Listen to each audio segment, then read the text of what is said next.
Good morning, viewers. Welcome to the show, and what a great show we have for you today. Our wonderful news team will be bringing you up-to-the-minute news from around the world, and there'll be a live report from our lovely weather girl, Talia. But first of all, we're going to cross to our super reporter, Daniel Smith, who will introduce our very special guest. Over to you, Daniel. Welcome, Harry. Lovely to have you on the show. Thanks for having me, Daniel, this morning. As you know, we broadcast to lots of school children. Who did you look up to when you were at school?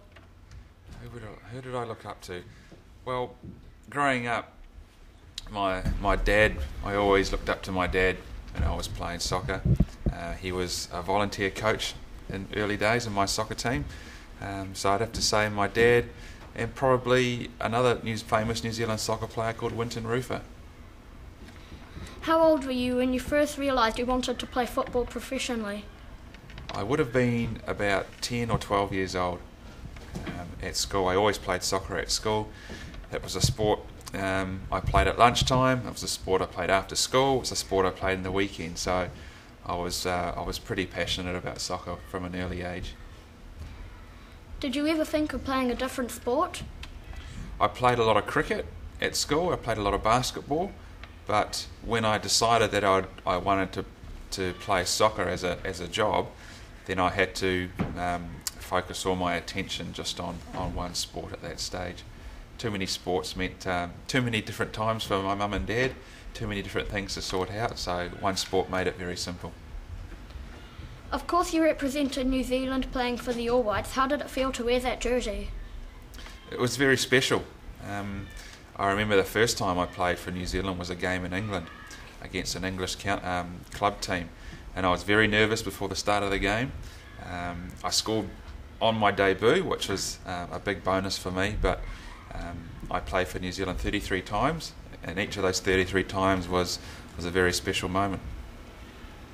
Are there any games you particularly remember? There were 3 games that we played in Mexico back in 1999, where we played. It was a tournament.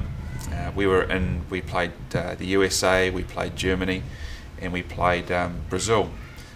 And the Brazilian game was probably the most memorable game ever in my life. I got to play against Ronaldinho when he was 19 years of age, and he scored a fantastic free kick from about 35 yards out. We lost the game 2-0, but it was a good game. In your opinion, who is the best player in the world right now? I would have to say Steven Gerrard would be my favourite player at the moment. I grew up supporting Liverpool as a boy. Had all the posters around my room of all the players, Kenny Dalglish and Ian Rush, much before your time. But at the moment, I would have to say that Steven Gerrard would probably be the best player in the world. If you could play for any team in the world, which one would it be?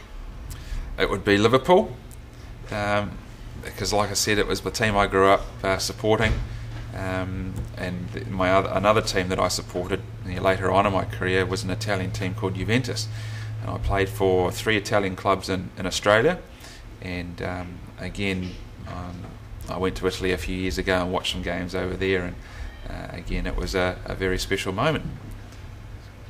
Okay, Harry, last question. Do you have any advice for all the budding young football players out there and Mr. Webster?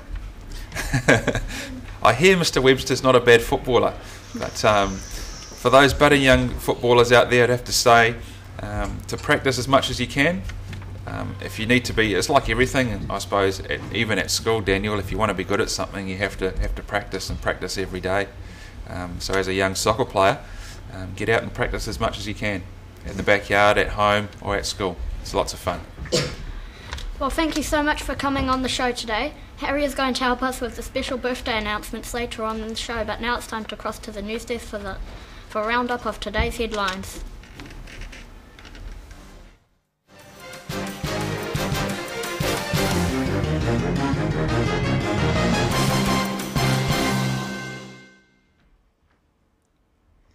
In international news, a British-built solar-powered plane has shattered the world record time for the longest flight without anyone on board. The Zephyr stayed in the air on autopilot for a staggering 82 hours, 73 minutes.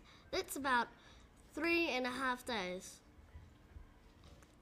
It managed the epic flight by running on solar power in the day and batteries that are charged by the sun at night.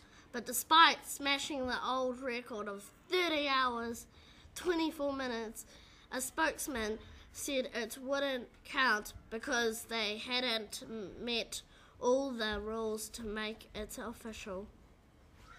In sports news, the International Olympic Committee has struck an extra bronze medal for Kiwi cyclist Wes Guff to recognise his contribution to the pursuits team success in China.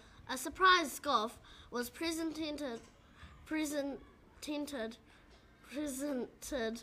with the medal at the final New Zealand team party held in Beijing. I'm absolutely stoked, said the 20-year-old before joining fellow Olympians for the return flight to New Zealand due in Auckland this morning.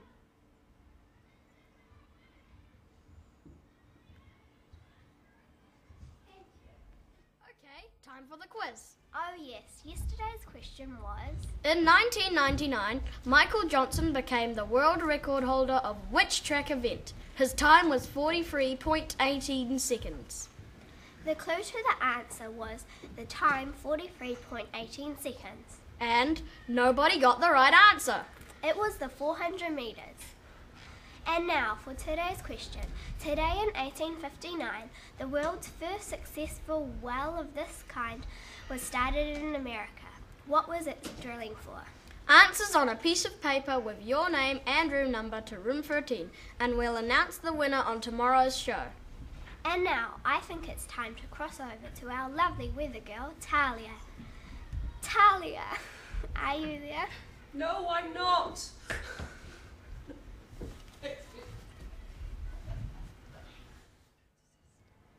Plenty to do here at lunchtime today. Year 2 soccer with Mr. Simpson in the hall. Library in the library.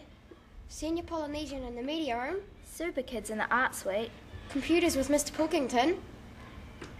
And junior netball on room 16 court.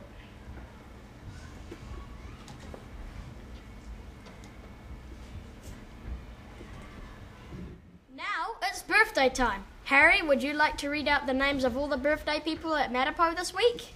I certainly will. Happy birthday this week to Matthew Cooper in room 1, Hannah Irwin in room 13, Arlo Illingworth in room 17, Caitlin Peterson in room 10, Nathaniel Bridges in room 9, Savannah Whenuroa in room 14, and Slade Winthrop in room 16. Happy birthday to everyone this week.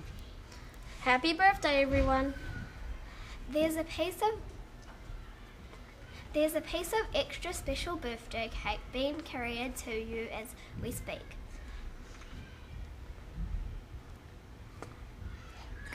Good morning. Oh. Well, I'm afraid that's all we've got for time for today. A special thanks to Harry Ngata for coming on the show today.